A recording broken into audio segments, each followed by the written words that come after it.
Assalamualaikum warahmatullahi wabarakatuh. Selamat sore. Izin tutor, saya akan menjawab tugas pertama daripada mata pelajaran logika.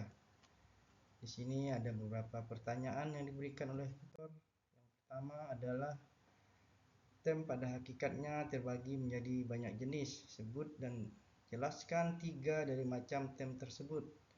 Sertakan juga contohnya. Di sini saya telah menjawab 3 dari jenis tem tersebut. Yang pertama adalah tem universal. Tem universal ini adalah istilah yang merujuk pada kelas atau kategori yang luas dan umum yang dapat mencakup banyak individu atau objek. Contohnya terdapat pada manusia. Manusia ini merujuk pada semua manusia yang ada di dunia. Yang kedua, contohnya adalah terdapat pada hewan. Hewan ini juga merujuk pada semua jenis hewan. Ini adalah contoh tem yang pertama, yaitu tem universal. Berikut adalah contoh pada tem yang kedua, yaitu tem partikular. Tem partikular adalah istilah yang merujuk pada individu atau objek tertentu yang memiliki karakteristik unik dan spesifik. Contohnya di sini yaitu sebuah nama. Contohnya Soekarno, merujuk pada individu tertentu, yaitu Presiden pertama Indonesia. Yang kedua, merujuk pada objek, yaitu Monas. Kita tahu bahwa Monas adalah monumen nasional yang ada di Jakarta. Ini adalah contoh tem yang kedua. Yang berikutnya adalah contoh tem yang ketiga, yaitu tem kolektif. Tem kolektif adalah istilah yang merujuk pada kumpulan individu atau objek yang memiliki kesamaan tertentu. Contohnya adalah keluarga. Keluarga ini merujuk pada kumpulan individu yang memiliki hubungan keluarga. Yang kedua, contoh daripada tem kolektif adalah tim. Tim merujuk pada kumpulan individu yang bekerja sama untuk mencapai tujuan tertentu. Nah, ini adalah 3 contoh daripada tem yang saya jawab. Berikut adalah pertanyaan kedua. Jelaskan dan berikan contoh bentuk sesat pikir atau logical fallacy. Dan bagaimana agar terhindar dari logical fallacy atau sesat pikir. Di sini saya menjawab, bentuk daripada sesat pikir dulu adalah kesalahan dalam penalaran yang dapat membuat argumen menjadi tidak valid atau tidak meyakinkan. Berikut beberapa contoh daripada bentuk sesat pikir. Yang pertama adalah ad hominem. Ad hominem ini adalah terjadi ketika seorang menyerang pribadi lawan bicara daripada membahas inti argumen. Contohnya adalah kamu tidak bisa mempercayai pendapatnya karena dia tidak berpengalaman. Terjadi sesat pikir di sini dikarenakan adanya bukan pada argumen atau pendapat yang disampaikan, melainkan pada karakteristik pribadi orang yang menyampaikan. Jadi karakteristik ini dalam hal kurangnya berpengalaman dari orang yang menyampaikan tersebut. Inilah yang menyebabkan menjadi sesat pikir. Yang berikutnya adalah hasty generalization.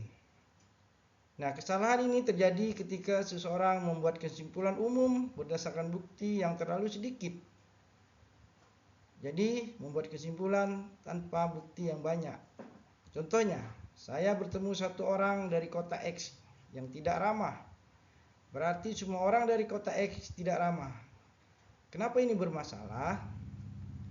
Pertama, tidak adanya bukti yang cukup untuk mendukung kesimpulan bahwa semua orang dari kota X tidak ramah. Itu belum tentu. Yang kedua, kesimpulannya adalah dapat menyebabkan stereotip atau prasangka terhadap orang-orang dari kota X. Jadi orang menyangka bahwa semua orang dari kota X adalah tidak ramah. Belum tentu demikian, karena tidak ada didukung dengan bukti yang cukup. Yang berikutnya adalah contoh bentuk daripada sesat pikir yang ketiga, yaitu argumentum ad populum. Argumentum ad populum adalah kesalahan terjadi ketika sesuatu dianggap benar hanya karena banyak orang yang mempercayainya. Contoh, film ini bagus karena semua orang menontonnya. Kenapa bermasalah atau terjadi sesat pikir? Film tersebut bagus, dibuat berdasarkan popularitasnya atau orang yang menontonnya banyak, bukan berdasarkan kualitas atau nilai dari intrinsik film itu sendiri. Yang kedua adalah asumsi bahwa sesuatu benar atau bagus hanya karena banyak orang yang mempercayainya atau melakukannya.